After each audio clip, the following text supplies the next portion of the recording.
Եթե անընդհատ հայտնվում եք առանց ռեսուրսների, նույնիսկ քրտնաջան աշխատելով, դա նշան է, որ փոքր ամենօրյա սխալները ձեր գումարը չորացնում են, սակավությունը ոչ մի տեղից չի ծագում։ Այն աստիճանաբար կառուցված է ինչպես սովորությունների, որոշումների և վերաբերմունքի պատը, որոնք անվնաս են թվում, բայց իրականում դրանք քողարկված թակարդներ են։ Պատկերացրեք հետևյալ իրավիճակը. Դուք ստանում եք ձեր աշխատավարձը, ձգտում եք կատարել ձեր պարտավորությունները, բայց ի վերջո ձեր մատների միջև փողը անհետանում է։ Հեշտ է մեղադրել տնտեսությանը, կառավարությանը կամ վատ բախտին, բայց ճշմարտությունն այն է, որ խնդրի արմատը ձեր մեջ է։ Աղքատությունը ոչ միայն փողի պակասն է, այլև մտքի ձևերի արդյունքը, որոնք տարեցտարի կրկնվում են։ Հին իմաստությունը սովորեցնում է, որ այն ոչ թե այն հանգամանքներն են, որոնք թուլացնում են մարդուն, այլ իրենց անգիտակից ընտրությունները։ Անցյալի մեծ առևտրականներն ու ձեռներեցները երբեք չեն թողել իրենց դռները դատարկ, եւ ոչ էլ վատնեցին անարդյունավետ խոսակցություններով կամ թաքնված են ու ամեն ինչ լավ է։ Նրանք գիտեին, որ դա առօրյա կյանքի փոքր մանրամասներն են, որոնք որոշում են, թե ապագայում սեղանը առատ է կամ դատարկ կլինի։ Հոգեբան Վիկտոր Ֆրանկլն արդեն նշեց, որ կյանքի իմաստն այն է, ինչը ուժ է տալիս։ Ցանկացած անբարենպաստություն հաղթահարելու համար, այնուամենայնիվ, երբ այս իմաստը կորած է, փողը դառնում է քաոս, քանի որ հստակ նպատակը բացակայում է իր գործողությունները ղեկավարելու համար։ Մտածեք կոնվենցիայով Լի Բեռնար Քրով։ Որքան լրացրեք այն, ջուրը միշտ կփախչի։ Նմանապես կան 4 հիմնարար սխալ պատկերացումներ, որոնք հանդես են գալիս որպես ձեր ֆինանսական կյանքի ճաքեր, որտեղ այն ամենն, ինչ հասնում եք, քանի դեռ այս բացերը փակ չեն։ Կայունությունն ապահովելու համար ոչ մի գումար բավարար չի լինի։ Տնտեսագետ Դանիել Կահնեմը խոսեց որոշումների թակարդների մասին։ Շատերը գործում են, կարծես վաղը անսահման էին, կարևոր ընտրություններ հետաձգելով այն պատրանքով, որ դեռ ժամանակ կա, բայց ժամանակն անցնում է, եւ յուրաքանչյուր հետաձգում դառնում է լճացման ևս մեկ օր։ Հնարավոր է, որ դուք արդեն գիտակցել եք դա ձեր սեփական կյանքում, քանի անգամ եք ասել ինքներդ ձեզ.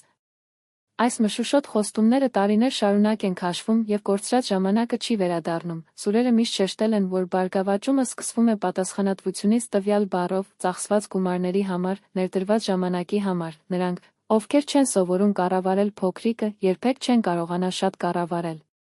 Աղքատությունը ոչ միայն ռեսուրսների բացակայությունն է, դա մերժումն է, տեսնելով գործողությունների հետևանքները։ Այսօր եկեք նայենք 4 սխալների, որոնք լուր գողանում են ձեր գումարը։ Պարզելով դրանք ձեր առօրյայում, դուք կունենաք ընտրություն։ Շարունակեք նույն ձևով կամ վերջապես շտկեք այս թերությունները, քանի որ ֆինանսական անկայունության իրական պատճառը ամեն օր կամ դրանց պակասը։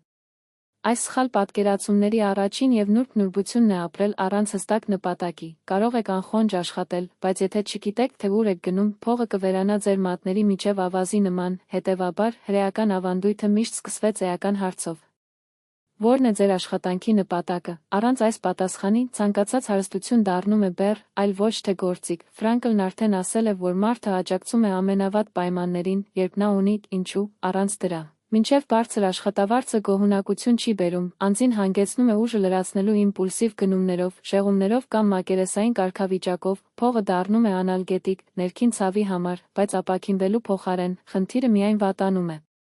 Պատկերացրեք compass-free ship-ը, այն նավարկում է, մոմերը լի են, բայց այն պտտվում է շրջանակներում, նավը խաբում է իրեն արագությամբ, բայց տարիներ անց նա բացահայտում է, որ ինքը վերադարձել է ելակետ, այսպիսով, նա է, ով ապրում է առանց նպատակի։ Դա ծախսում է էներգիա, բայց չի առաջադիմում։ Այս սխալը սովորաբար թաքցնում է ընդհանուր արդարացումների հետևում։ Կարևորը գոյատևելն է։ Ես ժամանակ չունեմ փի համար։ Լենջեր ապագան կամ հարստությունը ինձ համար չէ, այս թվացյալ անվնաս արտահայտությունները աղքատության սերմ են, քանի որ դրանք ձեզանից երկար ժամանակ տեսողություն են պահանջում։ Սիմոն Սինեկը խոսեց ինչու, երկու առևտրականները կարող են վաճառել նույն արտադրանքը, բայց նա, ով գիտի, որ իրենց աշխատանքը գոյություն ունի իրենց երեխաներին կրթելու, ժառանգություն կառուցելու կամ նրանց համայնքը վերափոխելու համար այլ էներգիա է փոխանցում, հաճախորդները գիտակցում են դա եւ ընտրում են այն, ինչ վաճառում են, այլ այն, ինչ ներկայացնում է, ուստի առաջին ծուղակը իմաստի բացակայությունն է։ Նա պարզապես չի գողանում ձեր գումարը, այլև ձեր տարիները, ստիպելով ձեզ աշխատել ձեր կյանքը, առանց իսկապես իմանալու։ Երկրորդ սխալը, նույնիսկ ավելի տարածված բառերը ավելին են գնահատել, քան գործողությունները։ Շատերը հավատում են, որ երբ նրանք խոսում են իրենց ծրագրերի մասին, նրանք արդեն ձեռնարկել են առաջին քայլը։ Բայց խոստումները առանց կատարման նման են ֆոնային ստուգումների։ Նրանք երբեք չեն պատվի։ Քահնմանը այն անվանել է ճանաչողական ծուղակ։ Ուղեղը մեկնաբանում է մտադրությունը բանավորելու մասին, կարծես խնդիրն արդեն կատարվել է, նվազեցնելով իրական մոտիվացիան, կարող եք երդվել, դուք կփրկեք, ներդրելու կամ փոխելու ձեր կարիերան, բայց եթե ոչ մի բան չի դուրս գալիս թղթի վրա, ոչինչ չի փոխվի, սա ձեր ֆինանսական բեռնարկղի երկրորդ ճեղքն է, որքան առաջինը։ Առաջին հայացքից թվում է, որ անվնաս է երազանքները ընկերների հետ կիսելը կամ նպատակները քննարկելը, այնուամենայնիվ յուրաքանչյուր բառ արտասանված սպառում է էներգիա, որը կարող է ուղղվել գործողությանը, հին իմաստությունը սովորեցնում է, որ մարդու ուժը չի չափվում իր խոստումներով, այլ նրա արածի համար, նրանք, ովքեր հեշտությամբ բաժանում են բառերը, ավարտվում են դատարկ ձեռքերով, քանի որ յուրաքանչյուր չկատարված խոստում բարոյական պարտք է, որը կշռում է գիտակցության և գոյության համար։ Պատկերացրեք երկու արհեստավորներ, նրանցից մեկը իր օրերն անցկացրեց, ասելով, որ շուտով կբացի իր սեմինարը, և որ նրա գործերը հայտնի կլինեն, մարդիկ լսում էին, քթեցին, բայց տարիները անցան և ոչինչ տեղի չի ունեցել, նրա խոսքերը, չնայած գեղեցիկ էին, խոռոչ էին և յուրաքանչյուր նոր խոստում նրան արժեզրկում էր ուրիշների աչքում, երկրորդ արհեստավորը այլ կերպ է գործել։ Նա լռությամբ աշխատել է, արթնանալով ավելի վաղ, փրկվել, կիրառել իր տեխնիկան, մարդիկ զարմացան։ Որտեղից է եկել բողոքարկումը և վճռականությունը, պատասխանը շատ պարզ է, նա իր էներգիան վատ չի վատնում դատարկ խոսակցություններով։ Ահա Kahneman, իմ մեկ այլ գաղափար։ Երբ մենք հայտարարում ենք մեր մտադրությունները, ուղեղը գրառում է նվաճման կեղծ զգացողություն, ստեղծելով ակնթարթային գոհունակություն, որը իրականացնում է իրական գործողությունը, բառերը գողանում են ապագայի վառելիքը, Կարոլ Վանաքը։ Մտածելակերպի գիտնական կավելացնի այդ իրական աճը, որ չի ասում, հետևաբար երկրորդ մեծ սխալ ընկալումը կատարողականի փոխանակումն է խոսքի համար։ Եվ ահա թե քանի մարդ է մնում աղքատ, նույնիսկ հավատալով, որ նրանք ճիշտ ուղու վրա են։ Աճի մտածելակերպը, որի վրա խոսվում է Քերոլ Վենչը, չի կառուցվում տեսություններով, բայց պրակտիկայով, հարուստները սովորում են անել, չխոսելով, նրանք հասկանում են, որ գործողության սխալը արժանի է ավելի քան 1000 քննարկումների մասին։ Իսկ աղքատները, կաթվածահարվածը, մնում են բառերի ցիկլում, Անգելա Դակվորթը ամրապնդում է այս կետը։ Ուժը համառորեն է, բայց համառությունը առանց գործողության պատրանք է, այն չի կարող համառ լինել միայն խոսակցություններում։ Իսկական համառությունը գոյություն ունի միայն աշխատանքի մեջ, ով անընդհատ վերադառնում է առաջադրանքի աճում։ Նրանք, ովքեր կրկնում են միայն ծրագրերը, աղքատության մեջ լճացած են, սա բեռնարկղի երկրորդ ճեղքն է, վխառնաշփոթը ասելու և կատարելու միջև, դա կյանքը փխրուն է դարձնում, քանի որ ցանկացած խոչընդոտ ոչնչացնում է խոստումները, բայց երբեք ոչնչացնում է այն, ինչ արդեն կառուցվել է ձեր ձեռքերով։ Բայց կա երրորդ, ավելի խորը և դավաճանական սխալ, նա նույնիսկ հասնում է նրանց, ովքեր գիտեն, թե ինչպես կարելի է փակել և աշխատել, այն միացված է, թե որտեղ ենք մենք ուղղորդում մեր ուշադրությունը, քանի որ ուշադրությունը ամենաարժեքավոր արժույթն է, և դրա հետ է վճարում ապագայի համար, աղքատության երրորդ սխալը ցրված է։ Փողը հոսում է այնտեղ, որտեղ կա կենտրոնացում, սակավությունը ծնվում է այնտեղ, երբ էներգիան հեռանում է, կարող եք աշխատել, ձգտել, բայց եթե ձեր միտքը անընդհատ բաժանված է, արդյունքը կլինի 0։ Cal Newport այս խորը աշխատանք է կանչում։ Կենտրոնացած անձը անում է այն, ինչ անում են մյուսները մեկ օրվա ընթացքում, բայց մեծ մասը ապրում է մակերեսայնության վրա ծանուցումները, բամբասանքները, չնչին մտահոգությունները, նրանք քանդում են ուշադրությունը, և դրանով խուսափում են հնարավորություններ։ Պատկերացրեք շուկայում երկու առևտրական, մեկը միաժամանակ ծառայում է 5 հաճախորդների, շեղվելով հարևաններից և ուրիշների քննարկումներից։ Կորցնում է վաճառքը, քանի որ այն չի լսում իրական կարիքները, մյուսները ուշադիր լսում են յուրաքանչյուր հաճախորդի, ճշգրիտ պատասխանում, նրա դիրքորոշումը միշտ լի է, չնայած նա չի գոռում կամ պարծենում, տարբերությունը արտադրանքի մեջ չէ, այլ ուշադրության որակի մեջ։ Մորգան Հաքուստը, փողի վերաբերյալ իրենց վարքագծի սկզբունքներում, նախազգուշացնում է, կարող եք վաստակել 1000, բայց եթե ձեր միտքը ցրվի, այս 1000-ը դուրս է գալիս աննշան ծախսերի մեջ, և դուք նույնիսկ դատարկ ձեռքեր եք նկատում։ Հրեական ավանդույթում ուշադրությունը հավասարեցվեց աղոթքի հետ։ Որտեղ է ձեր միտքը, ձեր կյանքը, եթե միտքը բաժանված է, կյանքը կլինի քաոսային, լի արտահոսքով, եթե միտքը կենտրոնացած է, կյանքը շահում է ամբողջականությունը։ Ryan Holiday-ը գրել է, խոչընդոտը ճանապարհն է, ուշադրությունն այն գործիքն է, որը թույլ է տալիս հաղթահարել խոչընդոտները, ով գիտի, թե ինչպես կարելի է կենտրոնանալ պարզության վրա, որտեղ ուրիշները տեսնում են քաոս։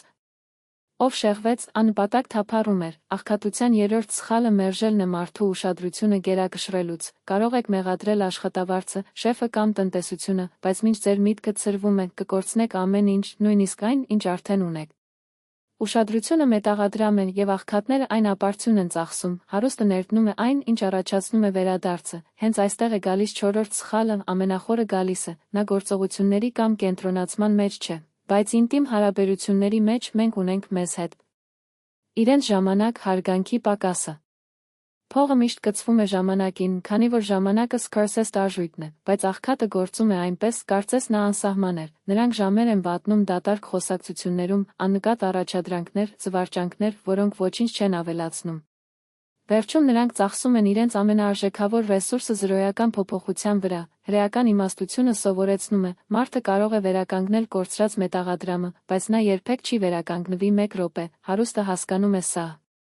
Այսպիսով, նրանք ամեն րոպե բուժում են որպես հնարավորություն, նրանք գիտեն, որ ժամանակը հարգելը հարգում է մարդու կյանքը։ Համեմատեք երկու աշխատակից, մեկը աշխատանքային ժամերից հետո նստում է հեռուստատեսությունից առաջ և հնարավորություն է տալիս ժամանակն արտահոսել անիմաստ ծրագրերի, մյուսը 1 ժամ է օգտագործում նոր բան սովորելու կամ հմտություն բարելավելու համար։ Տարիներ անց, առաջինը բողոքում է հաջողությունից։ Երկրորդն արդեն կառուցել է իր սեփական բիզնեսը, տարբերությունը տաղանդի կամ բախտի մեջ չէ, բայց ինչպես յուրաքանչյուրը վերաբերվում էր իրենց ժամանակին։ Վիկտոր Ֆրանկլն ասաց, որ իմաստը ուժ է տալիս գոյատևելու համար, բայց իմաստը չի կատարվում, երբ մենք ապրում ենք, կարծես ժամանակը արժեք չունի, ով այրում է օրերը, նվազում է իմաստը։ Ով է գնահատում ամեն ժամ, նույնիսկ ամենատարածված աշխատանքը վերածում է ինչ-որ բանի, հերշելը ուսուցանել է դադարի չափը։ Շաբաթ կանգառի պահ է, երբ գիտակցում ենք, որ րոպեները անսահման չեն, դա ընդմիջման մեջ է, որ մենք հասկանում ենք, որ կյանքը պատրաստված է պահերից և ամեն պահ եզակի է, ով հարգում է ժամանակը, գիտի կանգ առնել և լրացնել այն։ Ով արհամարհում է նրան, առանց նկատելու։ Այս սխալը հատկապես վտանգավոր է, քանի որ այն անտեսանելի է, օրը երկար է թվում և մենք կարծում ենք, որ կարևորը կարող է ակնկալել, բայց վաղը տարիներ է դառնում և տարիները կյանք են տեսել, քանի դեռ մարդը հետ չի նայում և գիտակցում է, որ նա ապրել է մյուսի գոյությունը իր ժամանակը ծախսելով աննշանությունների վրա։ Գրեգ Մաքքեոն, ըստ էության, սովորեցնում է ավելի քիչ, բայց ավելի լավ, սա նշանակում է վերացնել ավելորդը ժամանակին ազատելու համար, թե իրականում ինչն է։ Հարուստները դա անում են։ Նրանք հրաժարվում են անհարկի հանդիպումներից, դատարկ տարածքներ, ժամանակի վատնում, աղքատները, ընդհակառակը, ընդունում են ամեն ինչ և ոչինչ չեն ստանում։ Չորրորդ սխալը այն ճեղքն է, որով կյանքը ինքն է փախչում, փողերը վերականգնում են, օբյեկտները փոխարինում են, բայց կորցրած ժամանակը երբեք չի վերադառնում, ահա թե ինչու աղքատությունը միշտ հետևելու է նրանց, ովքեր լքում են իրենց օրերը դատարկությամբ։ Այժմ տեսնում եք ամբողջական պատկերը։ 4 սխալ, նպատակների բացակայություն, բառեր առանց գործողությունների, ժամանակի ուշադրությունն ու անհարգալից վերաբերմունք դրսևորեցին, նրանք միասին ստեղծում են ձանձրալի բեռնարկղ, անհնար է լրացնել, բայց բարի լուրն այն է, որ յուրաքանչյուր ճեղք կարող է ամրագրվել, և հետո ձեր կյանքը այլևս աղքատ չի լինի, նույնիսկ եթե եկամուտը դեռ համեստ է։ Մենք վերլուծեցինք 4 թակարդներ և յուրաքանչյուրը իր ձևով քայքայում է գոյությունը, բայց միասին նրանք կազմում են մի համակարգ, որը ձեզ ցած է քաշում, առանց նպատակի, դուք չգիտեք, թե ուր գնալ, առանց գործողության բառերով նա իրեն խաբում է։ Հատված ուշադրությամբ կորցնում է էներգիան, և անարգելով ժամանակը, դա քաղում է ձեր սեփական ապագան, արդյունքը՝ մի արատավոր ցիկլ։ Մարդը աշխատում է, փող է անում, բայց չի հասկանում, թե ինչու խոսեք ավելին, քան դուք, այն շեղվում է ից դա ժամանակ է ծախսում, կարծես անսահմանափակ լիներ, և այսպիսով աղքատության մեջ մնում է ոչ թե քիչ բան ձեռք բերելու համար, այլ սխալ ապրելու համար։ Հրեական իմաստությունը միշտ ընդգծել է աղքատությունը դրամապանակի պայման չէ, այլ մտքի, դուք կարող եք փոքր հարստանալ, եթե ժամանակ եք հարգում, գործեք փոխարենը խոսելու և նպատակներով ապրելու փոխարեն, ընդհակառակը։ Այն կարող է ունենալ բարձր եկամուտ և աղքատ լինել, եթե այդ սխալները դեռ գերակշռեն, Ֆրանկլը հիշեց։ Իմաստը ուժ է տալիս, առանց նրա, մնացած ամեն ինչ կորցնում է քաշը, քահանմանը ցույց է տվել, որ մեր որոշումները հաճախ աղավաղվում են պատրանքներով, Դավը և Դակվորթը ուսուցանեցին, որ աճն ու համառությունը հաղթահարում են տաղանդը, փոքր քայլեր, երբ տվյալները։ Փոքր քայլեր, որոնք տրվում են ամեն օր, ավելի մեծ ուժ ունեն, քան Grandiose խոստումները, Cal Newport և Mitchell McKeown, ցույց են տվել, որ ավելորդ հարստության հիմքը ստեղծում է հիմքը։ Այս բոլոր գաղափարները միահյուսված են պարզ ճշմարտության մեջ։ Հարստությունը դժբախտ պատահար չէ, բայց ճիշտ սովորությունների արդյունքը, աղքատությունը իր հերթին փոքր սխալների կուտակումն է, որը աննշան է թվում։ Մինչև մեկը գիտակցում է, որ հենց այդ ձևավորված ճակատագիրը Հիմա ընտրությունը քոնն է, կարող եք թողնել ամեն ինչ այնպես, ինչպես կա, շարունակելով կորցնել գումար եւ ժամանակ, կամ դուք կարող եք սկսել վերափոխել ձեր մտածելակերպը փամփուշտի ճաքերը փակելով, որը հոսում է ձեր առանձնահատկությունները։ Այո, դժվար է, բայց հենց այն դժվարության մեջ է, որ ճանապարհը բնակվում է, ինչպես գրել է Ռայանյանը, խոչընդոտը դառնում է ճանապարհը։ Եթե ուզում եք փոխել ձեր կյանքը, դադարեք շրջանցել մարտահրավերները եւ սկսեք հատել դրանք։ Հարստությունը պատահական չի գալիս, այն կառուցված է օր-օր, երբ դադարում եք կրկնել այս 4 սխալները, գումարը կդադարեցնի փախուստը, նա կսկսի մնալ ձեզ հետ, աշխատել ձեր օգտին, այնուամենայնիվ, վճռորոշ պահը պետք է անցնի փոխըմբռնման գործողություն, քանի որ առանց դիմումի գիտելիքը այլ աղքատության այլ ձև է, միտքը կարող է լի գաղափարներով, բայց դատարկ ձեռքերով։ Այս ցիկլը կոտրելու համար ձեզ հարկավոր է պարզ եւ փորձարկելի պլան, որը կարող է գործնականում գործի դնել։ Առաջին քայլ. որոշեք 4 սխալներից, թե որ ամենաշատը պահում է այն, դա կարող է լինել աննկատելի զրպարտություն, իմաստի պակաս կամ հետաձգման սովորություն, գրեք այն թղթի վրա, ինքնուրույն ազնվությունը մեկնարկային կետն է։ Երկրորդ քայլ. բառերը փոխարինեք գործով, եթե դուք պատրաստվում եք ինչ-որ մեկին ասել ձեր ծրագրերի մասին, փոխարենը կատարեք առաջին կոնկրետ շարժումը, նույնիսկ եթե դա փոքր է, զանգ, փոստ, կես ժամ նվիրված, ուժը գտնվում է իներցիայի ցիկլը խախտելու մեջ։ Երրորդ քայլ. կազմակերպեք ձեր տարածքը, վերացրեք շեղումները, ստեղծեք մի միջավայր, որտեղ դուք կարող եք կենտրոնանալ առնվազն 1 ժամ մաքուր սեղան, 1 առաջադրանքով նոթատետր, երբ ուշադրությունը կենտրոնացած է, էներգիան դադարում է դատարկվել։ Քայլ 4. հարգեք ձեր ժամանակը, տեղադրեք 30 րոպեանոց շնչք եւ դրանք նվիրեք մի բանի, որն իսկապես կարեւոր է, երբ սկսում ես չափել կյանքը։ Ժամանակը, եւ ոչ միայն կանխիկ եղանակով, հարստությունը սկսում է հոսել բնականon։ Այս քայլերը պարզ են, եւ հենց այն պարզությունն է, որը նրանց հզոր է դարձնում, յուրաքանչյուր պահանջ 5-ից 60 րոպե, նրանք ստուգելի են։ Օրվա վերջում գուցե հարցնեք. ես արեցի այն, ինչ ես առաջարկեցի, 1 շաբաթվա ընթացքում կտեսնեք արդյունքներ, միտքը կլինի ավելի հանդարտ, ամենալավ մտքերը եւ ապարդյունության վրա կյանք ծախսելու սովորությունը կսկսի լուծարել։ Հրեական ավանդույթը սովորեցնում է, որ մեծ ճանապարհորդություններ սկսվում են փոքր ժեստերով, մի սպասեք կատարյալ պահի։ Նա այժմ է, եթե այսօր այս քայլերն եք ընդունում, կփոխեք ձեր կյանքի հետագիծը, եւ ահա թե որտեղ է ծագում թափոնների վախը, քանի որ եթե այսօր չսկսեք, վաղը երեկոյան նման կլինի եւ 1 տարվա ընթացքում դուք դեռ բողոքելու եք, որ փողը վերանում է, եւ կյանքը անցնում է։ Թույլ մի տվեք, որ այս հնարավորությունը փախչի, մենք գալիս ենք փակմանը, եւ այժմ ամենակարևորն այն է, որ ամեն ինչ հստակ եզրակացության սինթեզելը։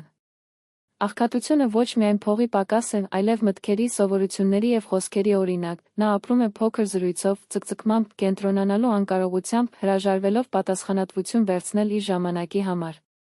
Հարստությունը մյուս կողմից դրամապանակում չի ծնվում, այն սկսվում է լռության, բառի եւ գործողությունների առումով, երբ ավելի քիչ եք խոսում եւ ավելին անում, ձեր գործողություններն ավելի շատ քաշ ունեն, քան դատարկ ելույթները։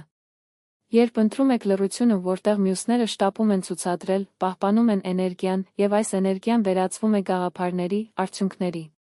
Հրեական իմաստությունը ժամանակը դնում է որպես առավել արժեքավոր արժույթ, փողը գալիս է, գնում է, բայց ապարդյունության վրա ծախսված ժամանակը երբեք չի վերադառնում, հետևաբար զարդամի աղքատությունը գողանում է իր ապագան, մինչդեռ լուռ հարստությունը բազմապատկում է այն։ Մտածեք, վերջին ամսվա քանի անգամ եք ծախսել էներգիա այն խոսակցությունների վրա, որոնք ոչինչ չեն փոխել, քանի անգամ եք խոստացել ինքներդ ձեզ սկսելը վաղը, քանի անգամ եք թույլ տվել, որ դա դառնա իրերի տարրերից, այս պահերը չեն վերադառնում, բայց կարող եք որոշել, որ այսօրվանից դրանք չեն կրկնվի։ Ֆրանկլը խոսեց իմաստի մասին, որպես ուժի աղբյուր, քահանմանը ցույց տվեց, թե ինչպես ենք մենք բաց թողել սերմնահեղուկը, վենչուհին ուսուցանել է, որ աճը ծնվել է ջանքերից, եւ հեշտչելը հիշեց։ Ժամանակը սուրբ է, այն չի կարող այրվել ապարդյուն, ամեն ինչ համընկնում է 1 վեկտորի։ Մտքի եւ բառի կարգապահությունը այն դարձնում է ազատ եւ ուժեղ։ Թույլ մի տվեք, որ աղքատությունը կառավարի ձեր միտքն ու խոսքերը, հիշեք, ձեր յուրաքանչյուր բառ սերմ է, զգայուն բառերը քամու մեջ տարածվեցին որպես մոլախոտ, բառերն ասում են, որ մտադրությամբ դառնան հիմքեր, դուք թույլ չեք։ Դուք պարզապես մոռացել եք կարգապահության եւ նպատակի ուժը, բայց հիմա դուք հնարավորություն ունեք վերականգնել այն, սկսած փոքրիկից։ Լռությունը, պարզ բառը, պարզ գործողություն։ Եվ սա այն է, ինչը կդառնա ձեր առաջին քայլը հարստության նկատմամբ ներքին եւ արտաքին։